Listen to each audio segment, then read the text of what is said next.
Buenas noches amigos, bienvenidos una vez más a Seguridad y Sociedad, donde por Canal 22, por supuesto, el canal donde se dice lo que muchos callan y es la otra forma de hacer televisión.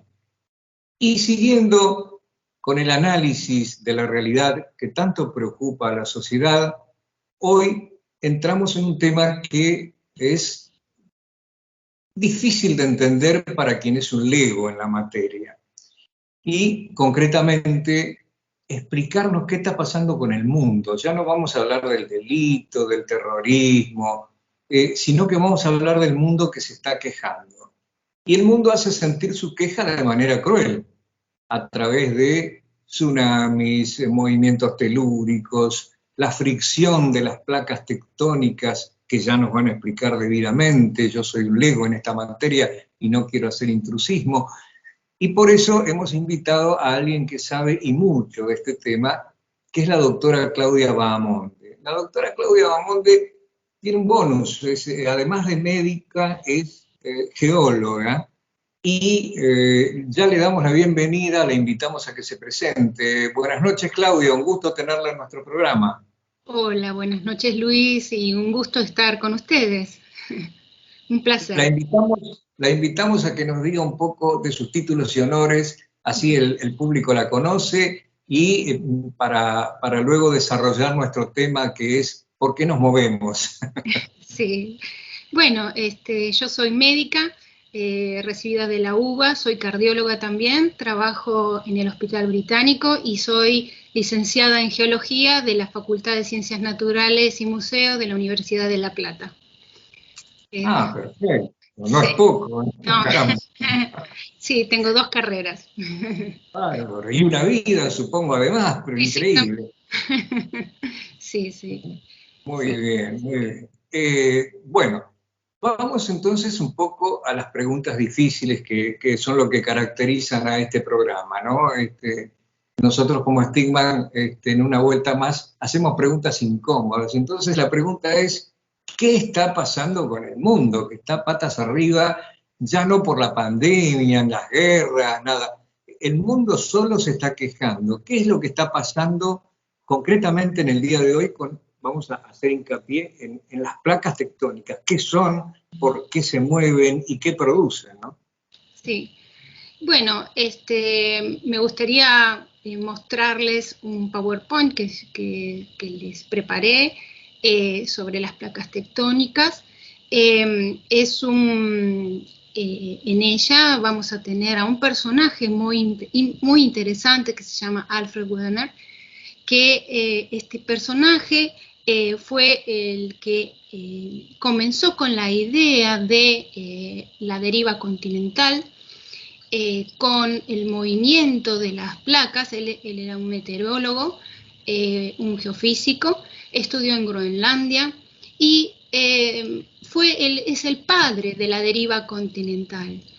En él, gracias a otros investigadores como Harry Hess, que también es un geólogo del Instituto de la Marina de los Estados Unidos, y otros como Juan Carlos Keider, que era un profesor de la Universidad de La Plata, pudieron ver que las placas tectónicas se mueven gracias a un calor interno generado por el núcleo, y que en su momento estas placas tectónicas se encontraban reunidas en una gran masa continental, en un gran supercontinente que se llamaba Pangea.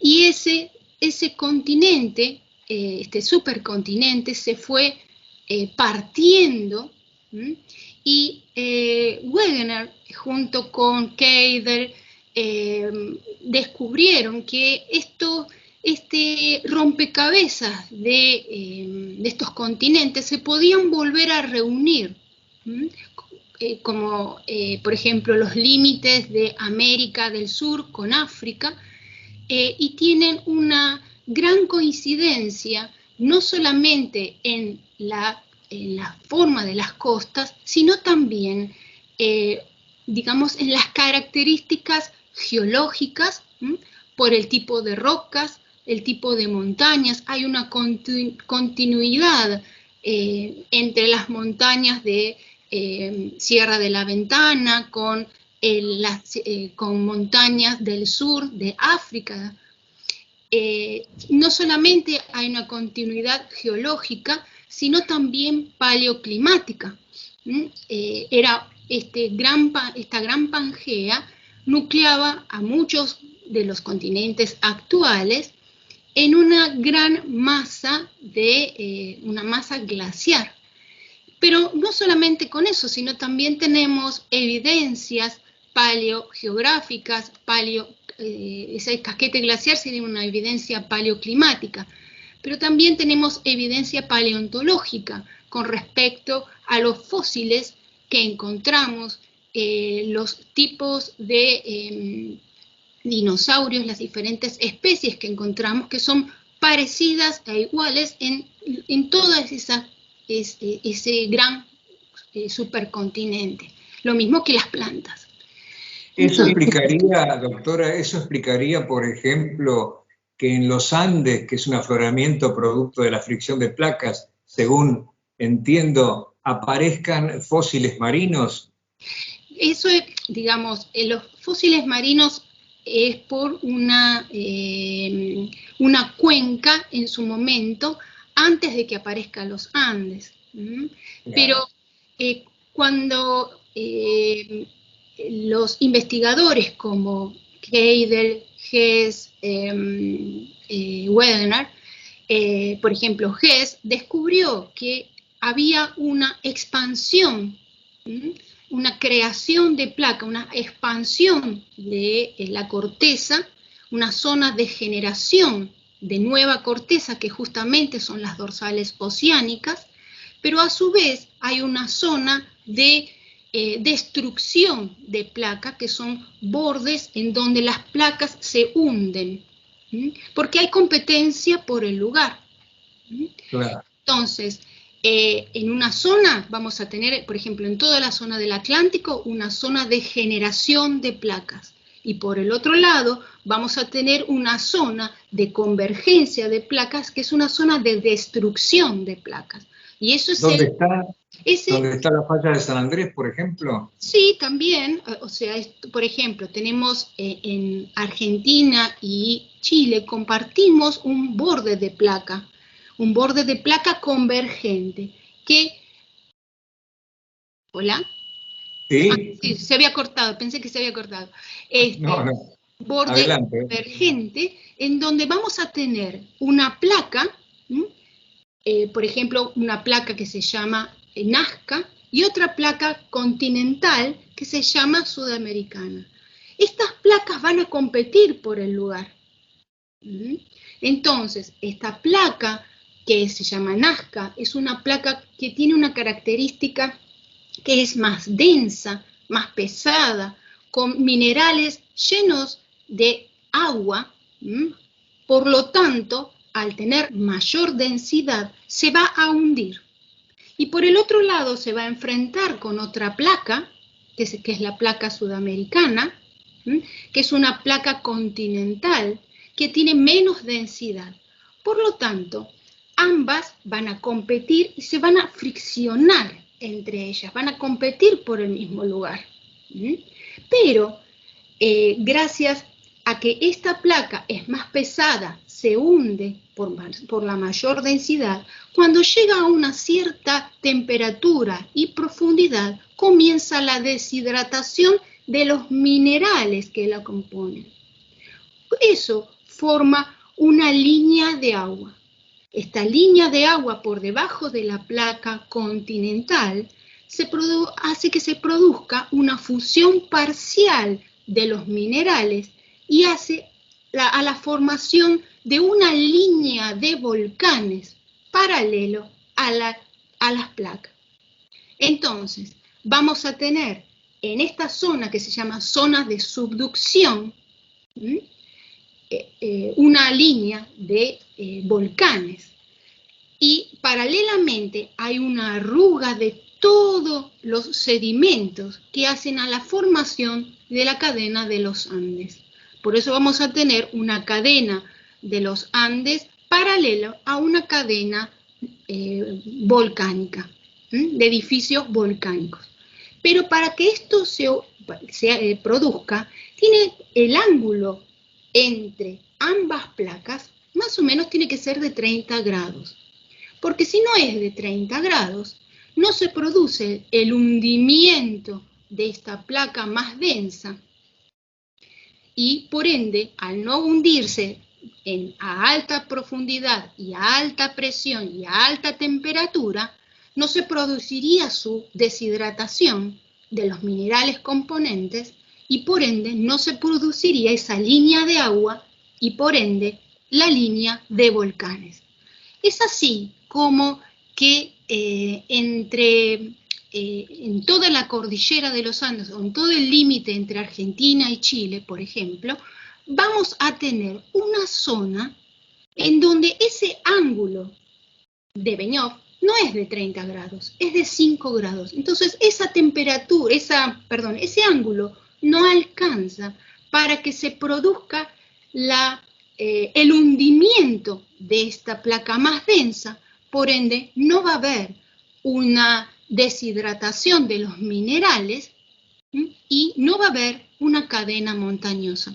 Y eso se da más o menos entre el Cerro Bonete y el Cerro Tupungato. Es una zona de aproximadamente casi en el centro de nuestro país, en donde vamos a tener un silencio volcánico, en donde no vamos a tener la formación de esos edificios volcánicos. Pero sí vamos a tener movimientos telúricos, ¿no? Sí, terremotos. sí, totalmente. O sea, vamos a tener que hay zonas, en las zonas estas de Benioff, vamos a tener terremotos en diferentes profundidades.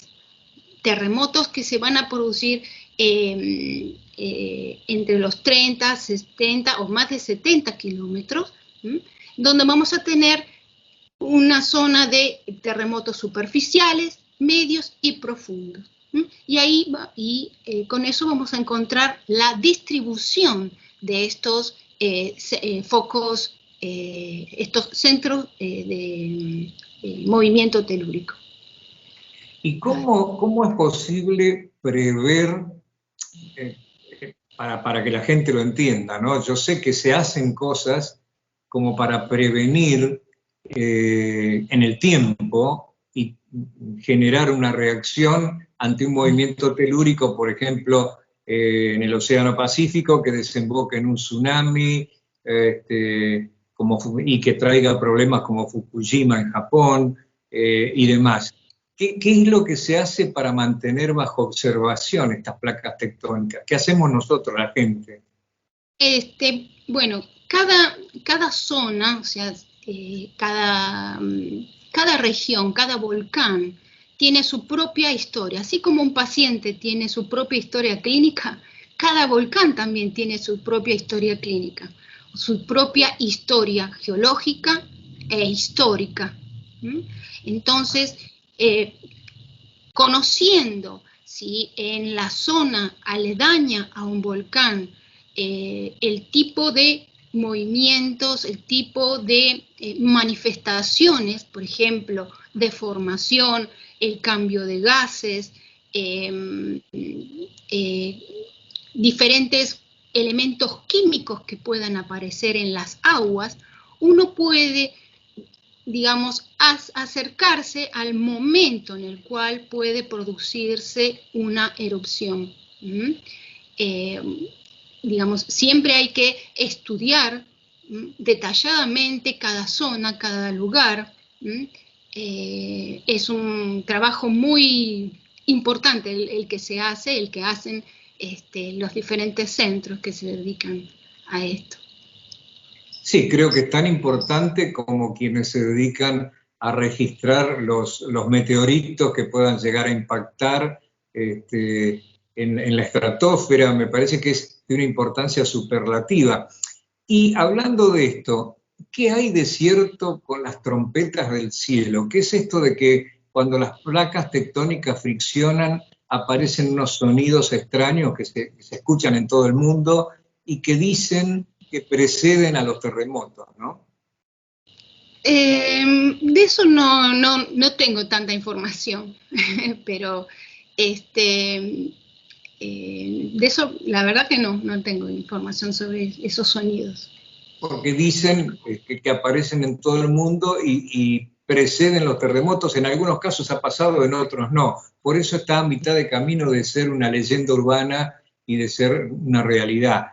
Pero de todas maneras, ¿cómo puede hacer el ciudadano común para darse cuenta, el que no está, digamos, con un sismógrafo en el fondo de la casa o vinculado a los científicos, como usted en este caso, cómo puede hacer para detectar las señales que lo pueden llegar a llevar a buscar un lugar seguro, a refugiarse, en fin, previendo algún movimiento de importancia? ¿Qué es lo que se nota? Porque, por ejemplo, creo que en Indonesia fue que los elefantes previnieron un tsunami y la gente los siguió y ellos habían adivinado que el mar se venía y se salvó mucha gente porque se subió a las colinas. En este caso, ¿qué señales hay en la naturaleza de un movimiento? Por ejemplo, hablando de los tsunamis, en los tsunamis se produce en la zona muy profunda oceánica un desplazamiento. Eso provoca a nivel superficial unas pequeñas olas que tienen una alta velocidad, llegan a una alta velocidad a la costa, y a medida que se van acercando a la costa van aumentando en altura. Y se descubrió que antes de que venga la gran ola, aparece una pequeña ola. Eso se vio filmado en el último tsunami, el 2011, que la gente se bañaba con los pies y veía que se mojaba los pies. Eso fue por la filmación. Y eso se ve que antes de la segunda ola, o sea, la gran ola, esta pequeña ola hace que, ¿cómo puedo decirlo?, resbale más fácilmente y con mayor velocidad, se monta con mayor velocidad sobre esa pequeña ola. O sea, la gran ola se monta y es por eso que esa gran ola tiene mayor destrucción, mayor energía y mayor destrucción, ¿verdad? Provoca... Y también que hay de cierto en que el mar primero se retira antes de la gran ola. Sí. Por eso, se retira, aparece esa primera, sí, totalmente, aparece esa primera olita y por encima esa gran ola que patina por arriba de la primera. O sea que si estamos en una playa y vemos que el mar se retira, debemos retirarnos hacia el sentido contrario lo más rápido posible. Sí, totalmente. Realmente. Sí. Uno, más allá, ha tenido la suerte de no vivir un momento así, más allá de alguna película catástrofe, que lo hace aprender. Pero puede haber situaciones que se llaman mega tsunamis. Por ejemplo, hay un caso en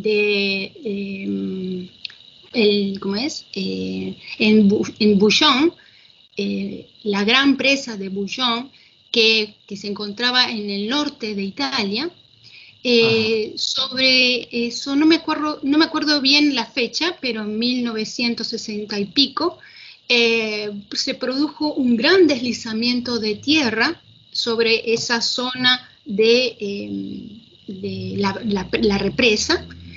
Esa gran cantidad de material, millones de metros cúbicos de material, de tierra, de árboles, de pasto, rocas, cayó sobre el embalse, y eso produjo una gran ola que pasó por encima de la corona de la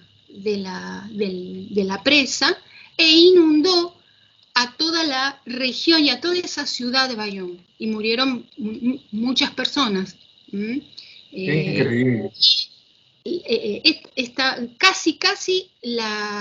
Esta presa quedó intacta, porque la ola... Claro, no se rompió, la ola pasó por arriba directamente, arriba, superó sí, los bordes previstos. exactamente. Digo yo, acá es la pregunta, porque nosotros somos como hormigas dentro de una piedra gigante, ¿no? En comparación con la Tierra. ¿Es imposible manejar de alguna manera los movimientos tectónicos? ¿Se van a seguir dando? Siempre, sí, Porque es sí. parte del ciclo vital, me parece, ¿no? Exactamente, exactamente. Gracias a estos movimientos, a esas corrientes de convección que se da en el manto, porque gracias al calor interno de nuestra Tierra se dan este movimiento de las placas tectónicas.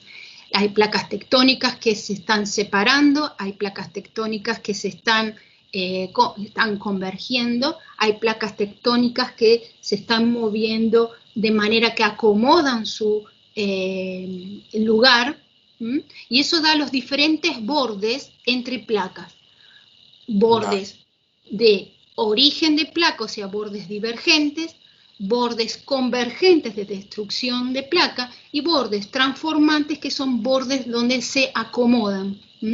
Y, por ejemplo, la falla de San Andrés justamente es un borde transformante de acomodación. Y eso da, todavía están esperando el gran terremoto. Que se han Exactamente. hecho películas y demás, porque es indudable que la tensión ahí siempre está aumentando. En algún momento esa tensión va a tener que salir para algún lado, ¿no? Exactamente. Se transforma, se libera en forma de una energía elástica. Exactamente. Exacto. Y ahora, con respecto a nuestra plataforma continental, yo no sé si será cierto, a mí me contó un muchacho que dice que sabe, pero lo pregunto a quien sabe realmente. Esto sería nuestro continente, nuestra parte sur, Argentina y Chile, sería como un tablón. Y ese tablón favorece a la Argentina en cuanto a que el movimiento tectónico hace que vaya creciendo nuestra plataforma continental y la chilena se vaya hundiendo algún centímetro por año. ¿Puede haber algo de eso? Claro, justamente es el borde convergente de las placas. Eso es Por malo para el vecino país, ¿no es cierto? Porque van perdiendo, no solamente van perdiendo territorio, sino que además esa presión que se está generando ahí en el Pacífico en algún momento también puede detonar en algún movimiento telúrico. Lógico, sí, sí. Incluso vamos para una próxima Pangea. Opa. Exactamente. O sea, esta deriva continental va a continuar, sigue continuando, mejor dicho, y hace que los continentes en algún momento se vuelvan a reunir, así como estuvieron reunidos en un momento, se fracturan y se vuelven a reunir en otro momento. Es casi como un ciclo entonces, ¿no? Exactamente, es un ciclo. Vamos para una próxima Pangea, sí. Es la respiración del planeta. Qué increíble, porque en definitiva son macro tiempos que en la escala nuestra son imperceptibles, si se quiere, porque nosotros nacemos, morimos y no nos damos cuenta de muchas cosas, y recién ahora nos estamos dando cuenta de cómo funciona esto, pero daría la sensación como que casi que la Tierra es como un ser vivo. Totalmente. Qué increíble. Y esto trae los problemas que está trayendo ahora, ¿no? Que esto me comprometo a tratarlo en próximos programas en detalle, porque lo que quería era hacer un paneo para saber por qué el mundo está tan loco, o no está loco, sino que en realidad está cuerdo, porque esto es Está parte vivo. de un macro. Está Está vivo. vivo, está respirando, en definitiva. Esto es como que uno estornude cerca de unas hormigas, en definitiva no tiene nada contra las hormigas, sino que las hormigas se ven afectadas y nosotros nos vemos afectados por la respiración del planeta, ¿no? Sí, una linda comparación. Increíble, porque claro, uno en la omnipotencia que tiene el pequeño ser humano, cree que está de alguna manera afectando, Y lo único que está haciendo, y que esto me comprometo que lo charlemos en otro envío, está afectando la salud de la Tierra, ¿no? Con sus actividades, con los glifosatos, con un montón de cosas. Y de pronto la Tierra con la deforestación va cambiando ciertos ciclos climáticos. Hablando de esto, ¿qué va a venir ahora de la mano del calentamiento global? Porque unos hablan del calentamiento y otros del enfriamiento global. Por un lado tenemos los hielos que se están derritiendo y que cuando suba el nivel del mar hay ciudades como Buenos Aires que van a desaparecer o van a quedar por la mitad. Y por otro lado hay quienes nos hablan de una próxima glaciación también en términos relativos. Digo, próxima tal vez en miles de años. ¿Qué podemos adelantar de eso? Estamos en un periodo interglaciario. Vamos para la próxima glaciación. Hace 10.000 años atrás había una glaciación. Entre medio hubo lo que se llama la pequeña glaciación, que se dio más o menos en 1500, 1700, donde por ejemplo, el hecho de que haya que las fundaciones de Buenos Aires, de Pedro de Mendoza, por ejemplo, no haya sido fructífera, está relacionado, igual que la primera de Garay, estaba relacionado con ese cambio climático, esa pequeña glaciación que en Argentina había mucha sequía, el río Paraná no era navegable como era navegable solamente por canoa, no con el caudal que maneja actualmente, había una gran sequía, una gran competencia por los alimentos. Por eso entre los españoles y los indios de ese momento había una gran competencia por cualquier alimento, y de ahí, por esas guerras internas, la matanza de los indios, y por eso se llama río Matanza, relacionado a ellos, desgraciadamente. Pero bueno, Juan de Garay tuvo que traer gente para la segunda fundación de Buenos Aires, tuvo que traer gente de Paraguay, animales de Paraguay, y bueno, de esa manera llegaron de 100 cabezas de ganado, llegaron 2, nada más. Pero bueno, tuvo peripecias peripecias varias. Claro.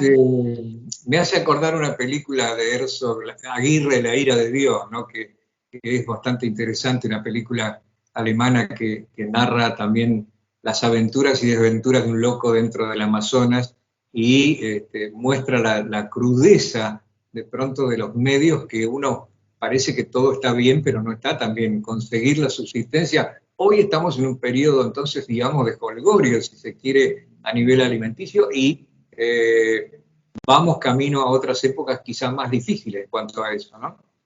Y sí, más que nada, el cambio climático trae aparejado un desplazamiento de vectores, por ejemplo, un desplazamiento del dengue, de diferentes mosquitos, y también mayor utilización de insecticidas, que eso afecta a la salud. Sí, claro. Es decir, matamos el mosquito, pero también esto es como el famoso, que ya no existe más, por eso lo nombro, pero el flit, ¿no? Que de chico usaban el flit con la maquinita y de pronto uno salía tosiendo de adentro porque era re tóxico eso. Sí. Hay un estudio también que habla de los casos de malaria, el aumento del porcentaje de la gente con malaria y la transmisión por la leche materna de estos insecticidas. Increíble. Y que no se nos vuelva a despertar el ébola, por favor, ¿no? Sobre todo la cepa Marburgo. Pero por ahora está ya en el Congo, tranquila, y si pasa algo en el centro de África no nos enteramos nunca. porque es casi otro mundo, lamentablemente. Pero yo me quiero ir con esta reflexión. No estamos tan mal y creo que todavía tenemos unos 20 años como para revertir algunas cuestiones climáticas, como para retrasar algunos desastres, pero que tenemos que tratar de entender que los desastres nuestros en realidad es el pulso de la Tierra, ¿no? En definitiva, no podemos hacer demasiado tampoco, ¿no? Sí, una de las cosas, por ejemplo, la utilización de naftas con plomo que se dejó de utilizar. Hay evidencias que próximamente hay trabajos que van a ser publicados por gente de Canadá, donde justamente hay movimiento de elementos de plomo que es en Groenlandia, y eso marca que que antes, o sea, se puede observar ese movimiento en el agua, esa contaminación en el agua por el derretimiento de los glaciares. Ah, claro. Eso es un tema muy interesante que uno de el ellos saturnismo, es justamente el saturnismo es lo que terminó con la caída del Imperio Romano, ¿no? Las cañerías de plomo. Qué importante eso. Y terminó con un imperio. Yo me quiero quedar con esta imagen. Es el planeta.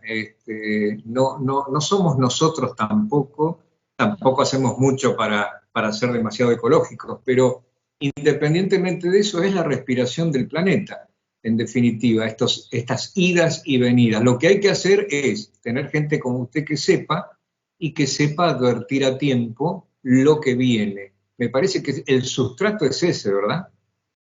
Sí, básicamente cuidarlo, porque y hacer algo por el planeta.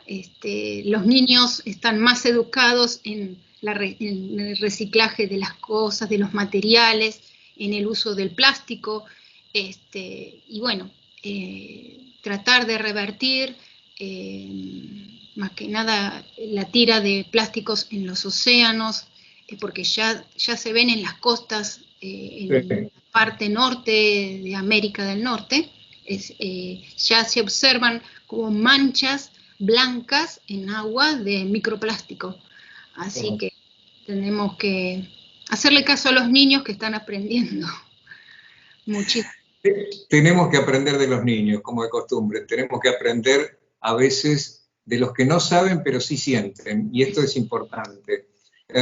Con esta reflexión nos tenemos que ir porque se nos ha volado el programa, literalmente ha volado el programa, y es señal de que hay mucho para decir. Es muy interesante todo lo que usted dice, y me comprometo a reinvitarla próximamente a que tomemos un tema telúrico en específico y lo desarrollemos.